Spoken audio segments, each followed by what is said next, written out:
എല്ലാവർക്കും നമസ്കാരം. ഒരുപാട് യൂട്യൂബ് ചാനൽ ഈ ഫോറിൻ പഠിക്കുന്ന ആൾക്കാരെ പറ്റിയിട്ട് അത് ശരിയല്ല, അവിടെ പോകരുത്, എന്തിനും ആവശ്യമില്ല എന്നൊക്കെ പറയുന്നുണ്ട്. സോ ഞാൻ ഒരു കാര്യം വ്യക്തമായിട്ട് പറയാം. ഫോറിനിൽ പഠിക്കുമ്പോൾ നിങ്ങൾ കുറച്ച് കാര്യം ശ്രദ്ധിക്കുക. അത് സത്യമാണ്, സത്യമായ കാരണം, അതിലൊന്നും ഒരു തെറ്റുമില്ല. ഒന്നാമത്തെ കാര്യം, NMC റെക്കഗ്നൈസ്ഡ് ഉണ്ടോ അല്ലയോ എന്ന് NMCയുടെ സൈറ്റിൽ കയറി നോക്കിയാൽ മതി. നിങ്ങൾ ഏത് സ്ഥാപനത്തിലാണോ പഠിക്കാൻ പോകുന്നത് അതിൻ്റെ പേരകത്ത് ഉണ്ടോ ഇല്ലയോ എന്ന് ഫസ്റ്റ് ചെക്ക് ചെയ്യുക. 2, വേൾഡ് മെഡിക്കൽ കോളേജ് എന്ന് പറഞ്ഞുകൊണ്ട് ഒരു ഡിക്ഷണറി ഉണ്ട്. അതിൽ നിങ്ങൾ പഠിക്കാൻ ഉദ്ദേശിക്കുന്ന സ്ഥലത്തിൻ്റെ പേര് ടൈപ്പ് ചെയ്ത് നോക്കുക. അപ്പോൾ അവർ റെക്കഗ്നൈസ്ഡ് ആണെങ്കിൽ നിങ്ങൾക്ക് ഭാവിയിൽ അമേരിക്കയിലും UK-യിലും പല രാജ്യങ്ങൾക്കും പോകാൻ പറ്റും. 2, മൂന്നാമത്തെ കാര്യം, മിക്ക സ്ഥലത്തും ഇപ്പോൾ സീനിയേഴ്സ് കാണും. മലയാളികൾ തന്നെ ഏറ്റവും കൂടുതൽ കാണും അവിടെ. അപ്പോൾ അവരെ വളരെ ഈസി ആയിട്ട് കോൺടാക്ട് ചെയ്യാൻ പറ്റും. ഫേസ്ബുക്കിലോ ഇൻസ്റ്റയിലോ അല്ലെങ്കിൽ അവിടെ തന്നെ സൈറ്റിൽ കയറി നോക്കിയാൽ തന്നെ അവരുടെ ഡീറ്റെയിൽസും കാര്യങ്ങളും കാണും. സ്റ്റുഡൻറ്റ് കോർഡിനേറ്റർ എന്നൊക്കെ പറഞ്ഞുകൊണ്ട്. അപ്പോൾ അവരെ കോൺടാക്ട് ചെയ്ത് കഴിഞ്ഞാൽ ഫുൾ ഡീറ്റെയിൽസ് അറിയാൻ പറ്റും. അതുമല്ല, ഇപ്പം എനിക്ക് തോന്നുന്നു ഇപ്പം മിക്ക യൂണിവേഴ്സിറ്റിയിലെയും കുട്ടികൾ ഗ്രാജുവേറ്റ് ആയി ഇവിടെ വർക്ക് ചെയ്യുന്ന ആൾക്കാരുണ്ട്. അപ്പം നിങ്ങൾക്ക് എന്തെങ്കിലും സംശയം ഉണ്ടെങ്കിൽ ഈ ടെലിഗ്രാമിലൊക്കെ ഇഷ്ടംപോലെ ഗ്രൂപ്പുകളും കാര്യങ്ങളുണ്ട്. അവിടെ പോയി ജസ്റ്റ് ചോദിച്ചാൽ മതി. ഇപ്പോൾ ചൈനയിൽ എന്തെങ്കിലും ആവശ്യം ഉണ്ടെങ്കിൽ എൻ്റെ അടുത്ത് പറഞ്ഞാൽ. പക്ഷേ ചൈനയിൽ ഇപ്പോൾ ആരും പോകാറില്ല, നിർത്തി. കാരണം ഒരുപാട് വേറെ ഇഷ്യൂസ് വരുന്നുണ്ട്. ഇപ്പം ഇന്ത്യയും ചൈനയും നമ്മൾ ടെൻഷൻ കുറച്ച് കൂടുതലാണ്. പിന്നെ അവിടുത്തെ ഈ കോവിഡിൻ്റെ കുറച്ച് ഇഷ്യൂസ്, പിന്നെ അവിടുത്തെ കുറച്ച് ലോസ് ആൻഡ് കാര്യങ്ങളൊക്കെ കൂടുതൽ വന്നതുകൊണ്ട് ഇപ്പോൾ ആൾക്കാർ അധികം പോകുന്നില്ല. ഭാവിയിൽ അത് നിർത്തലാക്കാനും ചാൻസ് ഉണ്ടെന്നൊക്കെ ഗവൺമെൻറ്റിൻ്റെ ഒരു സൈഡിൽ നിന്ന് പറയുന്നുണ്ട്. കാരണം ഈ ടെൻഷൻ അവർ തമ്മിലുള്ള നമ്മുടെ ഒരു അതിർത്തി ഇഷ്യൂ ആയിട്ട് ബന്ധപ്പെട്ട കുറച്ച് ഇഷ്യൂസ് ഉണ്ടായിരുന്നല്ലോ. അപ്പോൾ അതുമായിട്ട് ബന്ധപ്പെട്ടുള്ള അതിൻ്റെ എസ്കലേഷനായിട്ട് വന്നു കഴിഞ്ഞാൽ ഇഷ്യൂ വരും. അപ്പം നമ്മളെ ഒരു എംബസി തന്നെ, ഫോറിൻ മിനിസ്ട്രിയുടെ ഭാഗത്ത് നിന്ന് തന്നെ ഒരു സ്റ്റേറ്റ്മെൻറ്റ് ഉണ്ടായിരുന്നു, അങ്ങനെ പോകരുതെന്ന് അങ്ങോട്ട്. ബാക്കി റഷ്യ അല്ലെങ്കിൽ ജോർജിയ, ബെലാറസ്, അർമേനിയ അങ്ങനെയുള്ള സ്ഥലങ്ങൾ, ഇപ്പോൾ നേപ്പാളിൽ പോകാം, ബംഗ്ലാദേശിൽ പോകാം, അല്ലെങ്കിൽ മലേഷ്യ, മാലദ്വീപ്സ്, അങ്ങനെ ഒരുപാട് രാജ്യങ്ങൾ ഉണ്ട് ശരിക്കും പോകാൻ പറ്റുന്നത്. ചെറിയൊരു എമൗണ്ട് തന്നെ നിങ്ങൾക്ക് MBBS കംപ്ലീറ്റ് ചെയ്യാം. അപ്പം ഞാൻ പറഞ്ഞതൊക്കെ ആദ്യം നിങ്ങൾ ചെയ്യേണ്ടതെന്ന് പറയുന്നത്, നിങ്ങൾ വഞ്ചിക്കപ്പെടരുത് എന്നുണ്ടെങ്കിൽ ഫസ്റ്റ് NMCയുടെ നമ്മളെ മെഡിക്കൽ കൗൺസിൽ ഓഫ് ഇന്ത്യ, പഴയ പേര്, ഇപ്പോഴത്തത് നാഷണൽ മെഡിക്കൽ കൗൺസിൽ, ആ കൗൺസിലിൻ്റെ സൈറ്റിൽ കയറി നോക്കിയിട്ട് ഫോറിൻ യൂണിവേഴ്സിറ്റിയുടെ പേരും അതിൻ്റെ റെക്കഗ്നൈസേഷൻ ഉണ്ടാകുന്ന നോക്കുക. ഉണ്ടെന്നുണ്ടെങ്കിൽ നിങ്ങൾക്ക് പോവാം, ഒരു ഇഷ്യൂസും ഇല്ല. കാരണം ഇന്ത്യൻ റെക്കഗ്നൈസ് ചെയ്തേക്കുവാണ്. അപ്പോൾ നിങ്ങൾക്ക് ഒരു പ്രശ്നവും വരത്തില്ല. പിന്നെ ഈ പറയുന്ന ഇൻറ്റേൺഷിപ്പിൻ്റെ കുറച്ച് ഇഷ്യൂസ്, ഇപ്പോഴത്തെ നിയമം അനുസരിച്ച് നിങ്ങൾ അവിടെ ഇൻറ്റേൺഷിപ്പ് ചെയ്താലും ചെയ്തില്ലെങ്കിൽ ഇന്ത്യയിൽ 1 വർഷം ഇൻറ്റേൺഷിപ്പ് കമ്പൽസറിയാണ്. അപ്പോൾ പിന്നെ ആ ഒരു ഇഷ്യൂ അവിടെ തീർന്നു. ഇനിയുള്ള കാര്യം അവരുടെ ഫ്യൂച്ചറാണ്. ഫ്യൂച്ചറിലേക്ക് ഞാൻ വ്യക്തമായിട്ട് പറയാം. നിങ്ങൾക്ക് ശരിക്കും ഇന്ത്യയിൽ നിൽക്കാൻ താല്പര്യമില്ലെങ്കിൽ ജർമ്മനിയിലോട്ടോ UK, US അങ്ങനെ എല്ലായിടത്തും പോകാം. സുഖമായിട്ട് നല്ല ലൈഫായിട്ട് നിങ്ങൾക്ക് ജീവിക്കാൻ പറ്റും. അപ്പോൾ അതിന് ഇന്ത്യയിൽ നിൽക്കണമെന്ന് താല്പര്യമൊന്നുമില്ല. അപ്പം ഫോറിനായിട്ട് പോകുന്നവരുടെ സമയത്തോളം ഒരു കാര്യം എന്ന് പറയുന്നത്, ഇപ്പോൾ ജർമ്മനി പോവുകയാണെങ്കിൽ നിങ്ങൾക്ക് ഡയറക്റ്റ് ഇവിടുന്ന് ജർമ്മനി പോയി കഴിഞ്ഞാൽ വലിയ ഇഷ്യൂ ആവും, അബദ്ധമാവും. അത് നാട്ടിൽ വന്ന് ഇവിടെ ഏതെങ്കിലും ഒരു സ്റ്റേറ്റ് മെഡിക്കൽ കൗൺസിലിൻ്റെ രജിസ്ട്രേഷൻ എടുക്കുക, പെർമനൻറ്റ്, എന്നിട്ട് അപ്ലൈ ചെയ്യുക. അല്ലെങ്കിൽ വലിയ അനിശ്ചിതത്വത്തിലേക്ക് നീങ്ങേണ്ടി വരും. ഒരുപാട് അനുഭവം ഉള്ളവർ പറയുന്നതെന്ന് വെച്ച് കഴിഞ്ഞാൽ 5-6 വർഷം അവിടെ പോയിട്ട് പെട്ടുപോയ ആൾക്കാരുണ്ട് ഇതുമായിട്ട് ബന്ധപ്പെട്ട്. ഇവിടുത്തെ ഹോം ടൗണിൽ, നമ്മുടെ ഹോം കൺട്രിയിൽ രജിസ്ട്രേഷൻ ഇല്ലാതെ നമുക്ക് ഇങ്ങനെ എവിടെ പോയിട്ട് കാര്യമില്ല. അതാണ് സത്യാവസ്ഥ. പിന്നെ ഇത്തരം യൂട്യൂബ് ചാനൽ എന്തുകൊണ്ട് നിരന്തരം ഇത് പറയുന്നു എന്ന് വെച്ചാൽ എനിക്കറിയത്തില്ല. അത് അവരുടെ പേഴ്സണൽ കാര്യങ്ങളായിരിക്കാം. ഇപ്പോൾ ഉസ്ബെക്കിസ്ഥാനിൽ പോകരുത്, അല്ലെങ്കിൽ റഷ്യയിൽ പോകരുത്, അവിടെ പോകരുത്, ഇവിടെ പോകരുത്, അങ്ങനെ പലരും പറയുന്നുണ്ട് പല രീതിയിൽ.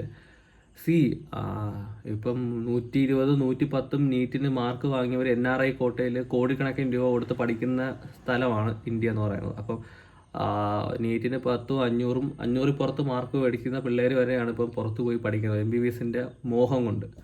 അപ്പം ഈ പോകുന്ന കുട്ടികളെ സംബന്ധിച്ചിടത്തോളം ഒട്ടും ഈസി ആയുള്ള കാര്യമല്ല. പുതിയൊരു സ്ഥലം, പുതിയ ലാംഗ്വേജ്, പുതിയ ഒരു എൻവയോൺമെൻറ്റ്, എൻ്റയർലി ഡിഫറെൻ്റ് ആയിട്ടൊരു സ്ഥലത്ത് ജീവിക്കേണ്ട ആൾക്കാരാണ്. അപ്പോൾ അവർ ശരിക്കും പറഞ്ഞാൽ കഷ്ടപ്പെട്ടാണ് അവിടെ പരീക്ഷ എഴുതി പാസ്സായി നാട്ടിൽ വന്ന് നാട്ടിലെ എക്സാം എഴുതി. ഏകദേശം ഒരു 10 വർഷത്തോളം എടുക്കുന്ന വലിയൊരു പ്രോസസ്സാണ്. അപ്പം അവരെ ഒരിക്കലും ഇങ്ങനെ ഒരു ഡിസപ്പോയിൻ്റ് ചെയ്യേണ്ട ആവശ്യമില്ല. ഇപ്പോൾ നാട്ടിലാണെങ്കിൽ 1, 2, 3 വർഷമൊക്കെ ഇനിയിപ്പോൾ ഡ്രോപ്പ് ചെയ്താൽ മാത്രമേ നീറ്റ് കിട്ടത്തുള്ളൂ. ഇപ്പം ഞാൻ ഡൽഹിയുള്ള സമയത്ത്, ലാസ്റ്റ് ടൈം പോയ സമയത്ത് ഞാൻ കണ്ടതാണ് 8th സ്റ്റാൻഡേർഡ് തൊട്ട് കോച്ചിങ്. ഫൗണ്ടേഷൻ ക്ലാസ് എന്നല്ല പറയുന്നത്, ഫൗണ്ടേഷനൊക്കെ 5th മാറി. ഇപ്പം 8th തൊട്ട് ഇപ്പം അതിൻ്റെ കോച്ചിങ് ആണ് നീറ്റിന് മാത്രം. IITക്ക് അതിനും താഴോട്ട് തുടങ്ങി ഇപ്പം. സോ ഈ ഒരു അവസരത്തിൽ MBBS മോഹമുള്ള കുട്ടികൾ അത് എടുക്കുന്നതിന് എന്താ തെറ്റുള്ളത്? ഇപ്പോൾ എഡ്യൂക്കേഷൻ വന്നു കഴിഞ്ഞാൽ എന്നാലും ഉപയോഗം തന്നെയാണ്. അതിപ്പം ഡോക്ടർമാർ സാച്ചുറേറ്റഡ് ആയെന്ന് പറഞ്ഞാലും അത് ഉപയോഗപ്പെടുന്നത് ജനങ്ങൾക്കാണ്. ഭാവിയിൽ നമുക്ക് എന്താ ഇപ്പോൾ കാനഡയിലെ പ്രതിപക്ഷം പറഞ്ഞൊരു ഡയലോഗുണ്ട്. ഇപ്പോൾ കാനഡയിൽ പോയി കഴിഞ്ഞാൽ മിക്ക ഇന്ത്യൻസ് ഒരുപാട് പേര് കാനഡയിൽ പോകുന്നുണ്ട്. അപ്പം അതിനകത്ത് മെയിനായിട്ട് ഡോക്ടേഴ്സൊക്കെയാണ് അവിടെ പോകുന്നത് ലൈസൻസ് കിട്ടാൻ വേണ്ടി. പക്ഷേ ലൈസൻസ് ഭയങ്കര പാടാണ് കാനഡയിൽ കിട്ടാൻ. അപ്പോൾ മെയിനായിട്ട് അവർ ചെയ്യുന്നത് വെച്ചാൽ ഒന്നുകിൽ ട്രക്ക് ഓടിക്കാൻ പോകും, അല്ലെങ്കിൽ കാർ ടാക്സി ഓടിക്കാൻ പോകും, അല്ലെങ്കിൽ ഏതെങ്കിലും റെസ്റ്റോറൻറ്റിലൊക്കെ നിൽക്കും ഇങ്ങനെ അവിടെ.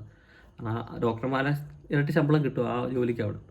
അപ്പോൾ അവർ ഈ പ്രതിപക്ഷ നേതാവ് പാർലമെൻറ്റിൽ പറഞ്ഞ അവരുടെ ഒരു ഇതിൽ പറഞ്ഞ ഡയലോഗാണ്, നിങ്ങൾ കാനഡയിലാണെങ്കിൽ പേടിക്കേണ്ട ആവശ്യമില്ല, ഏതെങ്കിലും ഒരു ഇന്ത്യൻ ടാക്സിയിൽ കയറി കഴിഞ്ഞാൽ നിങ്ങളെ ജീവൻ വരെ നിങ്ങൾക്ക് രക്ഷിക്കാൻ പറ്റും, കാരണം നിങ്ങളെ വണ്ടി ഓടിക്കുന്ന ഒരു ഡോക്ടറായിരിക്കും. ആ ഒരവസ്ഥയാണ്. അപ്പോൾ അതുകൊണ്ട് ഇഷ്യൂസ് ഒന്നുമില്ല പോകുന്നതിനോ അല്ലെങ്കിൽ ചെയ്യുന്നതിനോ. പക്ഷെ ഇങ്ങനെയുള്ള വീഡിയോസ് ആൾക്കാർ ഇടുമ്പോൾ സമയത്ത് ഇവർക്ക് ഇതിനെപ്പറ്റി പ്രയറായിട്ടുള്ള നോളജും കാര്യങ്ങളൊന്നുമില്ല. എന്ന് വെച്ച് കഴിഞ്ഞാൽ ഇവർ പോയിട്ട് ആൾക്കാരൊന്നുമല്ല, ജസ്റ്റ് ആൾക്കാർ എന്തെങ്കിലും പറയുന്നതിനെ പറ്റിയുള്ള വീഡിയോസ് പറയുന്നതാണ്. അതിൻ്റെ മെയിൻ കാര്യം എന്ന് പറയുന്നത് മേ ബി ആരെങ്കിലുമൊക്കെ ഫണ്ട് ചെയ്യുന്നതായിരിക്കാം. എനിക്ക് പ്രോപ്പറായിട്ട് അറിയത്തില്ല അതിനെപ്പറ്റി. അറിയാത്ത കാര്യം പറയേണ്ട ആവശ്യമില്ല. ഇപ്പം ഇദ്ദേഹം പറയുന്ന കുറച്ച് കാര്യങ്ങൾ ശരിയാണ്. ഇപ്പം ഉദ്ദേശിച്ചത് ചില യൂണിവേഴ്സിറ്റികളിൽ ഫേക്കായിട്ട് യൂണിവേഴ്സിറ്റിയിൽ രജിസ്ട്രേഷൻ കിട്ടി അവിടെ ചെല്ലുമ്പോൾ നമ്മൾ പെട്ടുപോകണം. ചില യൂണിവേഴ്സിറ്റി ഉണ്ട്, എനിക്കറിയാവുന്നതാണ്. പക്ഷേ അവിടുത്തെ ഇഷ്യൂ എന്ന് വെച്ചാൽ നമ്മൾക്ക് അത് കഴിയുമ്പം റെക്കഗ്നൈസ്ഡ് ആയ യൂണിവേഴ്സിറ്റിയിലോട്ട് മാറിയാൽ മതി. അങ്ങനെ ഇഷ്യൂസ് ഉള്ള കുട്ടികൾ ഇപ്പോൾ പെട്ടിരിക്കുന്ന ആരെങ്കിലും ഉണ്ടെങ്കിൽ അങ്ങനെ ചെയ്താൽ മതി എന്നാണ് ഞാൻ ഉദ്ദേശിച്ചത്. അതുമല്ല, പോകുന്നതിന് മുമ്പ് പ്രോപ്പറായിട്ട് ചെക്ക് ചെയ്യുക. അവിടെ പഠിച്ച പിള്ളേർ കാണും, മുമ്പ് പഠിച്ച പിള്ളേർ കാണും, അല്ലെങ്കിൽ പ്രോപ്പറായിട്ട് ആ സൈറ്റിൽ കയറി നോക്കുക. ചെറിയ ചെറിയ കാര്യങ്ങൾ നിങ്ങൾക്ക് ചെയ്യാവുന്ന കാര്യമേ ഉള്ളൂ. അല്ലെങ്കിൽ കോൺടാക്ട് ചെയ്യുക. ഇപ്പം ആർക്കെങ്കിലും എന്തെങ്കിലും ഇഷ്യൂസോ ക്വസ്റ്റ്യൻസോ ഉണ്ടെങ്കിൽ എന്നോട് ചോദിച്ചാൽ ഞാൻ ഹെൽപ്പ് ചെയ്യാം. അത്രയേ ഉള്ളൂ. ഇപ്പോൾ പോകുന്നതിന് ഞാൻ 100% അംഗീകരിക്കുകയോ 100% എതിർക്കുകയോ ചെയ്യുന്നില്ല. അത് പേഴ്സണൽ ചോയ്സാണ്. ഇത് പോകുന്നതെന്ന് വെച്ചാൽ നിങ്ങൾ തമാശയല്ല, നല്ല ബുദ്ധിമുട്ടാണ്. 6 വർഷം പഠിക്കേണ്ടി വരും. പിന്നെ അത് കഴിഞ്ഞ ശേഷം നാട്ടിലെ FMG ഇനി FMG ആയിരിക്കത്തില്ല, നെസ്റ്റ് ആയിരിക്കും. നെസ്റ്റ് എന്ന് പറയുമ്പം ഒരു USMLE ലെവലായിരിക്കും. അപ്പം USMLEയിലൊക്കെ പഠിച്ച് പോകണമെന്ന് ആഗ്രഹമുള്ളവർക്ക് അത് പഠിച്ചു കഴിഞ്ഞാൽ നെസ്റ്റ് എഴുതാം, USMLE എഴുതി അമേരിക്കയിൽ ഇപ്പോൾ. സോ എല്ലാം ഓപ്പർച്യൂണിറ്റീസാണ്. സോ ഞാൻ പോകാനും പറയുന്നില്ല, പോകണ്ടെന്നും പറയുന്നില്ല. നിങ്ങളെ പേഴ്സണൽ ചോയ്സ്. സത്യം പറയാമല്ലോ, അത് നിങ്ങളുടെ ലൈഫാണ്. നിങ്ങൾക്ക് ഒരു ഡോക്ടറായിട്ട് നല്ലൊരു ഡോക്ടറായി നല്ലൊരു കാർഡിയാക് സർജനോ അല്ലെങ്കിൽ നല്ലൊരു ന്യൂറോളജിസ്റ്റോ അല്ലെങ്കിൽ നല്ലൊരു പാത്തോളജിസ്റ്റോ അല്ലെങ്കിൽ മൈക്രോബയോളജിസ്റ്റോ അല്ലെങ്കിൽ അനാട്ടമിസ്റ്റോ, അങ്ങനെ ഏത് ബ്രാഞ്ച് നിങ്ങൾക്ക് ഇൻട്രസ്റ്റ് ഉണ്ടോ അതിൽ ഏറ്റവും ടോപ്പിലെത്തുക. അത്രയേ ഉള്ളൂ. അല്ലാതെ ഇതിലൊന്നും വലിയ കാര്യമായിട്ടില്ലെന്ന് എനിക്കാണ് എൻ്റെ ഒരു പേഴ്സണൽ പറയുന്നത്. ഇപ്പോൾ IIT പഠിച്ച ഒരു ഒരു വ്യക്തിയാണ് ഇരുന്ന് ഇതിനെ പറ്റിയൊക്കെ പറയുന്നത്. അത്രയേ ഉള്ളൂ പറയാം. പിന്നെ ഈ എംബസിയിൽ നിന്നൊക്കെ വരുന്ന കുറച്ച് കാര്യങ്ങൾ അവർ പറയുന്നുണ്ട്. എംബസിയെ കുറിച്ച് ചോദിക്കാനാണെങ്കിൽ നമ്മൾ ഡയറക്റ്റ് ഇത്തരം ചോദ്യങ്ങൾ നമുക്ക് എംബസിയിലേക്ക് മെയിൽ അയക്കാൻ പറ്റുന്നതാണ്. അതിപ്പം വേറൊരാൾ പറഞ്ഞ് ഇങ്ങനെ നോക്കേണ്ട ആവശ്യമില്ല. പിന്നെ ജോർജിയയൊക്കെ ഇപ്പോൾ ഏറ്റവും സേഫായിട്ട് പോകാൻ പറ്റുന്ന കുറച്ച് സ്ഥലങ്ങൾ ജോർജിയ നല്ലതാണെന്നാണ് ഞാൻ പറയുന്നത്. അത് കഴിഞ്ഞിട്ട് മലേഷ്യ ഉണ്ട്, നേപ്പാൾ, ബംഗ്ലാദേശൊക്കെ ഉണ്ട്. അപ്പോൾ എനിക്കൊന്ന് ബംഗ്ലാദേശാണ് ഏറ്റവും കൂടുതൽ FMGയിൽ പാസ് പെർസെൻറ്റേജും കൂടുതലുള്ളത് ഇപ്പം. എന്ന് വെച്ചാൽ നമ്മുടെ വെസ്റ്റ് ബംഗാളിന് തൊട്ടടുത്ത് നിൽക്കുന്ന ഒരു കൺട്രിയാണ്. ലാംഗ്വേജ് ആയാലും എല്ലാവരും നമുക്ക് കുറച്ചുകൂടെ ഒരു എളുപ്പമായിരിക്കും അവിടെ പോകുമ്പോൾ. അപ്പോൾ അതുകൊണ്ടായിരിക്കും ഒരു പക്ഷേ അവിടെ കൂടുതൽ പാസ് പെർസെൻറ്റേജ് വരുന്നത്. പിന്നെ പുറത്ത് പോയി പഠിക്കാതെ എൻജോയ് ചെയ്ത് നിൽക്കുന്ന ലൈഫിൽ അങ്ങനെ പോകാൻ താല്പര്യമുള്ളവർ മാക്സിമം ഒഴിവാക്കുക എന്ന് എനിക്ക് പറയാനുള്ളൂ. കാരണം നിങ്ങൾ ഉദ്ദേശിക്കണക്കല്ല, അവിടുത്തെ എക്സാമും പാസ്സാവാതെ ഡ്രോപ്പ് വന്നിട്ട് വർഷങ്ങളെടുത്ത് പാസ്സാവുന്നവരുണ്ട്. അത് കഴിഞ്ഞ് നാട്ടിൽ വന്നു കഴിഞ്ഞാൽ പിന്നെ FMG അതൊരു വലിയൊരു കഷ്ടപ്പെട്ടുള്ള പണിയാണ്. അത് പാസ്സായി പിന്നെ നാട്ടിലൊരു PG എടുത്ത് നാട്ടിൽ സെറ്റായി വരുമ്പോൾ ഏകദേശം ഒരു 10-20 വർഷത്തിൽ പുറത്താവും. അപ്പോൾ നിങ്ങളുടെ ഒരു ജീവിതത്തിൻ്റെ നല്ലൊരു പാർട്ട് അതിനു വേണ്ടി കളയണ്ടെന്നാണ് ഞാനും പറയുന്നത് ബേസിക്കലി. പിന്നെ ഈ എന്താ പറയുക, ഈ ഏജൻറ്റ് ഇഷ്യൂസ്. നമ്മുടെ ഞാനൊക്കെ പഠിക്കുന്ന യൂണിവേഴ്സിറ്റികളിൽ അപ്കമിങ് വർഷങ്ങളിലെ സീറ്റ് ആൾറെഡി അവർ ബുക്ക് ചെയ്ത് വയ്ക്കും, വാങ്ങി വയ്ക്കും, എന്നിട്ട് അത് നാട്ടിൽ വിൽക്കും. ഇതാണ് പരിപാടി. പക്ഷേ എൻ്റെ അന്ന് ഉള്ളത് ഇന്തോനേഷ്യക്കാരുണ്ടായിരുന്നു, മൗറീഷ്യസ് ഉണ്ടായിരുന്നു, പിന്നെ വേറെ പല രാജ്യങ്ങളിലെ ആൾക്കാർ ഇങ്ങനെ ഉണ്ടായിരുന്നു. അവരെന്ന് വെച്ചാൽ പലരും ഡയറക്റ്റ് അപ്ലൈ ചെയ്യുന്നത്. അവർക്ക് അവിടെ ഏജൻറ്റിൻ്റെ ആവശ്യമില്ല. കാരണം ഒരു രാജ്യത്ത് ഒരു കാര്യത്തിൽ നമുക്ക് ഏജൻറ്റിൻ്റെ ആവശ്യമില്ല. ഈവൻ ഞാൻ പറഞ്ഞുതരാം, നീറ്റ് PGയുടെ സമയത്ത് തന്നെ ഒരുപാട് പേര് കൺസൾട്ടൻസ് വിളിക്കുമായിരുന്നു. നിങ്ങൾക്ക് 3 ലക്ഷം രൂപ തന്നു കഴിഞ്ഞാൽ നിങ്ങൾക്ക് നീറ്റ് PGയുടെ ഏറ്റവും നല്ല സീറ്റ് എടുത്ത് തരാം. ശരിക്കും പറഞ്ഞാൽ 1 രൂപയും കൊടുക്കേണ്ട ആവശ്യമില്ല നമ്മുടെ കൗൺസിലിങ്ങിൻ്റെ കാര്യം. കാരണം ഫുൾ ട്രാൻസ്പെറൻസ് ആണ് ഇപ്പം. പഴയ കണക്ക് അവസ്ഥയല്ല. എല്ലാം നമ്മൾ ഓൺലൈനായിട്ട് കൊടുക്കുക, ഓൺലൈനായിട്ട് ചെയ്യുക. ഇപ്പം ഗവൺമെൻറ്റിലാണെങ്കിൽ 25,000 രൂപ അടച്ചിട്ട് ഗവൺമെൻറ്റിൻ്റെ കാര്യങ്ങൾ മാത്രം നോക്കിയാൽ മതി. പ്രൈവറ്റ് വേണമെന്നുള്ളവർക്ക് 2,00,000 രൂപ സംതിങ് അടയ്ക്കണം. NRI ആണെങ്കിൽ ആ കോട്ടയുള്ള അവിടെ ഒരു ഫോമും കാര്യങ്ങളുണ്ട്, എന്തൊക്കെ കാര്യങ്ങൾ വേണമെന്നുള്ള സ്പോൺസർഷിപ്പ് കാര്യങ്ങൾ, നിങ്ങളെ അക്കൗണ്ട് ബാലൻസ് രീതിയിലുള്ള ഒരുപാട് കാര്യങ്ങളുണ്ട്. അതെല്ലാം കൂടെ പ്രിപ്പയർ ചെയ്ത് വെക്കുക. പ്രൈവറ്റ് ആണെങ്കിൽ 2,00,000 രൂപ പ്ലസ് അതിൻ്റെ കാര്യങ്ങൾ പ്രിപ്പയർ ചെയ്യുക. ഗവൺമെൻറ് ആണെങ്കിൽ ജസ്റ്റ് 25,000 രൂപ ആദ്യം കൗൺസിലിന് വേണ്ടി അടയ്ക്കുക. പിന്നെ ഏത് കോളേജിലാണ് പോകണം അവിടുത്തെ കാര്യങ്ങൾ ചെയ്യുക. അത്രയേ ഉള്ളൂ. അല്ലാതെ ഈ പറയുന്നതൊക്കെ കരിയർ ഗൈഡൻസ് എന്നൊക്കെ പറഞ്ഞുകൊണ്ട് കുറേ ആൾക്കാരുണ്ട്. അതൊക്കെ ജസ്റ്റ് തട്ടിപ്പാണ്. അതൊക്കെ തന്നെയാണ് ഈ ഏജൻറ്റ് കളികൾ. ഈ MBBS പുറത്ത് എടുക്കാമെന്ന് പറഞ്ഞിട്ട് കുറേ ഏജൻറ്റുകളും ഇഷ്ടം പോലെ ഏജൻറ്റ് നമുക്കിന്ന് കാണാൻ പറ്റും. അതിൻ്റെ മെയിൻ കാരണം വെച്ചാൽ ഓരോ കുട്ടികളിൽ നിന്നും 2 മുതൽ 5 ലക്ഷം വരെയാണ് അവർ വാങ്ങുന്നത്. ഒരു കോളേജിൽ 100 സീറ്റ് ഉണ്ടെങ്കിൽ അതിലൊരു 50 സീറ്റ് സൗത്താണ് എടുക്കുന്നത്. ഇപ്പം ആ 50 സീറ്റ് എന്ന് ജസ്റ്റ് ഒന്ന് ആലോചിച്ച് നോക്കിയാൽ മതി ഒരു കോളേജിൽ നിന്ന് ഒരു വർഷം എത്രയാണെന്ന്. അങ്ങനെ ഏകദേശം 35,000 സ്റ്റുഡൻസൊക്കെ പലയിടത്തും പഠിക്കുന്നുണ്ട്. ഓവറാൾ നോക്കുമ്പം 35,000 അറൗണ്ടൊക്കെ പഠിക്കുന്നുണ്ടെന്നാണ് കണക്ക്. എക്സാക്റ്റ് ആയിട്ട് കണക്കൊന്നും നമുക്ക് വ്യക്തമായിട്ട് അറിയത്തില്ല. ഇപ്പം ഓരോ വർഷവും കൂടിക്കൊണ്ടിരിക്കുകയാണത്. അപ്പം എങ്ങനെ നോക്കിയാലും ഈ ഏജൻറ്റുമാർ ഒരാവശ്യമില്ലാതെ ഒരുപാട് കാശ് ഉണ്ടായിക്കൊണ്ടിരിക്കുകയാണ്. എനിക്ക് പറഞ്ഞാൽ ഒരു ആവശ്യവും ഇല്ല, ഏജൻറ്റിൻ്റെ യാതൊരു ആവശ്യവും ഇല്ല. ഏത് യൂണിവേഴ്സിറ്റിയാണോ നമുക്ക് വേണ്ടത് അവിടെ ഡയറക്റ്റ് അപ്ലൈ ചെയ്യുക. ആ സൈറ്റിൽ അവരുടെ സൈറ്റുണ്ട്, അതിനകത്ത് അപ്ലൈ ചെയ്യുക, പ്രോസസ്സിങ് ഫീ അടയ്ക്കുക. അപ്പോൾ അവരുടെ നിന്ന് മെയിൽ വരും. അതെടുത്തിട്ട് നമ്മുടെ നാഷണൽ മെഡിക്കൽ കൗൺസിലിൽ അവിടെ അയച്ച് അവിടെ നിന്ന് ക്ലാരിഫിക്കേഷൻ കിട്ടുക, വിസ എടുക്കുക, പോവുക, ഫീസ് അടയ്ക്കുക, പഠിക്കുക. ഇതാണ് ആ ടോട്ടൽ പ്രോസസ്സ് എന്ന് പറയുന്നത്. പക്ഷേ അത് നടക്കാത്തതിൻ്റെ മെയിൻ കാരണം എന്ന് പറയുന്നത്, നമ്മളിപ്പോൾ അപ്ലൈ ചെയ്യാൻ പോയി കഴിഞ്ഞാൽ, ഇന്ത്യൻസായി അപ്ലൈ ചെയ്യാൻ പോയി കഴിഞ്ഞാൽ അവർ പറയും ആൾറെഡി സീറ്റ് തീർന്നു. കാരണം ഏജൻറ്റുമായിട്ടുള്ളൊരു ഒരു കളിയാണത്. അപ്പം നമുക്ക് ശരിക്കും പറഞ്ഞാൽ ഈ ഏജൻറ്റുമാരാണ് നമ്മളെ നശിപ്പിക്കുന്നത്, നമ്മുടെ ക്യാഷ് വെറുതെ കൊണ്ടുപോകണം അവർ.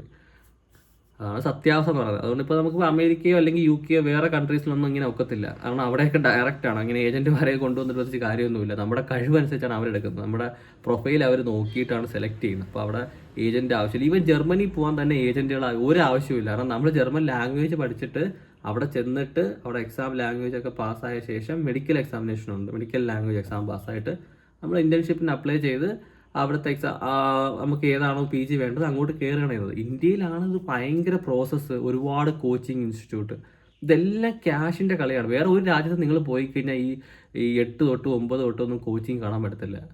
ഞാനിപ്പോൾ ചൈനയിലാണ് പഠിച്ചത്. അവിടെ ഇപ്പോൾ ഗാവോക്കാവുന്നൊരു എക്സാം ഉണ്ട്. വേൾഡിൽ തന്നെ ഏറ്റവും ടഫസ്റ്റ് എക്സാമാണ്. പക്ഷേ അവിടെ ഒരു സ്ഥലത്ത് പോലും ഗാവോക്കാവിൻ്റെ കോച്ചിങ് ഇല്ല. അതൊക്കെ സ്കൂളുകാർ പഠിപ്പിക്കുന്നത്. അത് കഴിഞ്ഞ് വീട്ടിൽ നിന്ന് സ്വന്തമായിട്ട് പഠിക്കുക. പിന്നെ ഓൺലൈനായിട്ട് ചില കോച്ചിങ് ഉണ്ട്, അത്രേ ഉള്ളൂ.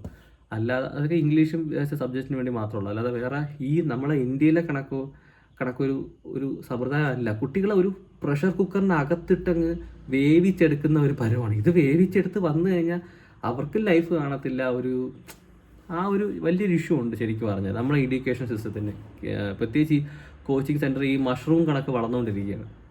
അവർ വാങ്ങുന്ന ഫീസ് ഇപ്പം സൈലമൊക്കെ നമ്മൾ ആദ്യം വിചാരിക്കുന്ന അനന്തു എന്ന് പറയുന്നത് ഒരു ഡോക്ടറാണ്, ഏറ്റവും സാമ്പത്തികമായ ബാക്കിൽ നിന്ന് വന്ന വലിയ ഡോക്ടറാണ്. അപ്പോൾ ഒരുപാട് കാര്യങ്ങൾ ചെയ്യുമെന്ന് നമ്മൾ പ്രതീക്ഷിച്ചു. പക്ഷേ അദ്ദേഹത്തിൻ്റെ ഫീസൊക്കെ സ്ട്രക്ചർ എടുത്ത് പോയി കഴിഞ്ഞാൽ 87,000 രൂപയൊക്കെയാണ് അവിടെ കോച്ചിങ്ങിന്. സോ എല്ലാവർക്കും ക്യാഷാണ് മെയിൻ. അതാണ് ഈ ഒരു ഇഷ്യൂ എന്ന് പറയുന്നത്. അതുമല്ല ഈ നമ്പർ ഓഫ് ആപ്ലിക്കൻസ് ഒരുപാടുണ്ട്. നമ്മൾ ഈ 24 ലക്ഷം പേര് നീറ്റ് UGക്ക് വേണ്ടി പോകുന്ന സമയത്ത് ഇതൊക്കെ സംഭവിക്കും. അതിൽ ടോപ്പ് എത്താൻ വേണ്ടി സംഭവിക്കും. കാരണം ജനറൽ കാറ്റഗറിക്ക് ഇപ്പോൾ 100 സീറ്റ് ഉണ്ടെങ്കിൽ ജനറൽ കാറ്റഗറിക്ക് 35-40 താഴെയൊക്കെ വരത്തുള്ളൂ സീറ്റ് ഇപ്പം. അപ്പം അത്രയും സീറ്റിന് വേണ്ടിയാണ് മെജോറിറ്റി ആൾക്കാർ അപ്ലൈ ചെയ്യുന്നത്, പരീക്ഷ എഴുതുന്നത്. സോ വലിയൊരു ഇഷ്യൂവിനകത്തുണ്ട്. അതാണ് സത്യാവസ്ഥ എന്ന് പറയുന്നത്. പക്ഷേ നിങ്ങൾ ജസ്റ്റ് ഒന്ന് ആലോചിച്ച് നോക്കിയാൽ 100 സീറ്റ് ഉള്ളിടത്ത് 80 പേരെ അപ്ലൈ ചെയ്യുന്നുള്ളൂ എന്നുണ്ടെങ്കിലോ. അതാണ് മറ്റ് രാജ്യങ്ങളിൽ നടക്കുന്നത്. എന്തുകൊണ്ടാണ് മറ്റ് രാജ്യങ്ങളിൽ ഡോക്ടർമാരുടെ എണ്ണം കുറയുന്നത്? ഇപ്പോൾ ബ്രസീൽ അല്ലെങ്കിൽ മറ്റ് രാജ്യങ്ങളിലൊക്കെ നമ്മൾ ചിന്തിച്ച് കഴിഞ്ഞാൽ അവിടെ എടുക്കാൻ പോലും ആളില്ല, അവർക്ക് ഇൻട്രസ്റ്റ് ഇല്ല. അർജൻറ്റീനയിലേക്ക് ഒരു ന്യൂസ് ഞാൻ വായിച്ചെന്ന് വെച്ച് കഴിഞ്ഞാൽ അവിടെ ഈ ഡോക്ടർ പഠിക്കാൻ തന്നെ അവർക്ക് ഇൻട്രസ്റ്റ് ഇല്ല. അവർ ഡെവലപ്ഡ് കൺട്രീസാണ്, അവർക്ക് മനസ്സിലാവും എന്താ സംഭവം എന്നത്. അപ്പോഴത്തേക്ക് ഈ നോൺ ഡെവലപ്ഡ് ആയ നമ്മളൊക്കെ ഡെവലപ്പിംഗ് ആയിട്ടുള്ള കൺട്രീസിലുള്ള ആൾക്കാർ അവിടെ പോയി അവർക്ക് വേണ്ടി ജോലി എടുക്കുന്ന ഒരു അവസ്ഥയാണ് ശരിക്കും കണ്ടുവരുന്നത്. പണ്ട് എൻ്റെ അടുത്തൊരു സാറ് പറഞ്ഞു, MS കഴിഞ്ഞ ഞാൻ വർക്ക് ചെയ്ത സ്ഥലത്ത് ഒരു മെഡിക്കൽ സൂപ്രണ്ടായിട്ട് ഒരു സൗത്ത് ഇന്ത്യൻ സാറ് വന്നു, ആന്ധ്രാപ്രദേശ് സാറ് വന്നത്. അപ്പോൾ സാറ് പറഞ്ഞാണ്, സാറ് തൃശ്ശൂരാണ് വർക്ക് ചെയ്തത് ഏറ്റവും ആദ്യം. കാരണം ഇന്ത്യയിൽ ഏറ്റവും നല്ല മെഡിക്കൽ കോളേജും സിസ്റ്റവും ഒക്കെ ഉള്ളത് കേരളത്തിലായിരുന്നു സാറ് പറഞ്ഞത്. അപ്പോൾ ആ സമയത്ത് ഈ അമേരിക്കയിൽ നിന്ന് ഒരു കോൾ വന്നിരുന്നു. കോളെന്ന് വെച്ചാൽ റിക്രൂട്ട്മെൻറ്റ് നോട്ടീസ് വന്നിരുന്നു. എന്ന് വെച്ച് കഴിഞ്ഞാൽ അന്ന് ചെന്നൈ മുംബൈ ഒക്കെ ഉള്ളൂ എംബസി എന്ന് പറയുന്നത്. അപ്പോൾ ആ എംബസി വഴി ഡയറക്റ്റ് ഇൻ്റർവ്യൂ എടുത്തിട്ട് ആൾക്കാരെടുക്കുന്നത്. അങ്ങനെ ഇവിടുന്ന് സാർ ഉൾപ്പെടെ ഒരുപാട് പേര് പോയി. സാർ ഒഴിച്ച് ഇംഗ്ലീഷിൻ്റെയൊക്കെ എന്തൊക്കെയോ ലാംഗ്വേജിൻ്റെ ഇഷ്യൂ കാരണം സാർ എന്നെ ഇങ്ങനെ പറഞ്ഞാണ്. സാറും 2-3 പേര് ഒഴിച്ച് ബാക്കി എല്ലാവരും അന്ന് എടുത്തു. നേഴ്സും ഡോക്ടർമാരും എല്ലാവരും ഒന്ന് അങ്ങനെ ഒരുപാട് പേരൊന്ന് അമേരിക്കയിൽ പോയെന്നു. 1980s നടന്ന സംഭവം. സോ ഡിമാൻഡ് കൂടുമ്പോഴാണ് ഇത്തരത്തിലുള്ള പ്രശ്നം ഉണ്ടാകുന്നത്. അപ്പം ഡിമാൻഡ് കുറയ്ക്കാൻ ഒക്കത്തില്ല. അതാണ് മെയിൻ വേറൊരു ഇഷ്യൂ എന്ന് പറയുന്നത്. സോ ഡോക്ടർ ആവാൻ പോകാൻ ആഗ്രഹമുള്ളവർ ജസ്റ്റ് പോവുക, അത്രയേ ഉള്ളൂ. അതായത് ഇതിൽ ഇങ്ങനെയുള്ള കാര്യങ്ങളൊന്നും വിശ്വസിക്കേണ്ട ആവശ്യമില്ല. ജസ്റ്റ് നിങ്ങളുടെ സീനിയേഴ്സ്, ഒരുപാട് സീനിയേഴ്സ് ഇപ്പം പലയിടത്തും വർക്ക് ചെയ്യുന്നവർ, അവരുടെ ചോദിക്കുക, അതിൻ്റെ കാര്യങ്ങൾ അന്വേഷിക്കുക, ജസ്റ്റ് പോവുക. പിന്നെ മെയിൻ കാര്യം എന്ന് വെച്ചാൽ നാഷണൽ മെഡിക്കൽ കൗൺസിൽ NMCയുടെ സൈറ്റിൽ കയറി നോക്കുക നിങ്ങളുടെ ഇതുണ്ടോ ഇല്ലയോ എന്നുള്ള കാര്യം. പിന്നെ ഇൻറ്റേൺഷിപ്പ് പറ്റി പേടിക്കേണ്ട ഒരു ആവശ്യമില്ല. നിങ്ങൾ എവിടെയാണോ ജോലി ചെയ്യുന്നത് അവിടെ ഇൻറ്റേൺഷിപ്പ് ചെയ്താലും ചെയ്തില്ലെങ്കിലും നാട്ടിൽ വന്നിട്ട് ഇൻറ്റേൺഷിപ്പ് ചെയ്യുക, സർട്ടിഫിക്കറ്റ് എടുക്കുക, പെർമനൻറ്റ് രജിസ്ട്രേഷൻ എടുക്കുക. നീറ്റ് PG ആണെങ്കിൽ PG, അല്ല പുറത്താണെങ്കിൽ പുറത്ത്, അത്രയേ ഉള്ളൂ. പക്ഷേ ഈ പ്രോസസ്സിങ് വലിയൊരു ടൈം എടുക്കും. ഒരു 10-12 വർഷത്തിൻ്റെ ഒരു ടൈം ഉണ്ടെന്ന് പറയുന്നു. പക്ഷേ ശരിക്കും പറഞ്ഞാൽ അങ്ങനെയൊന്നും അല്ല.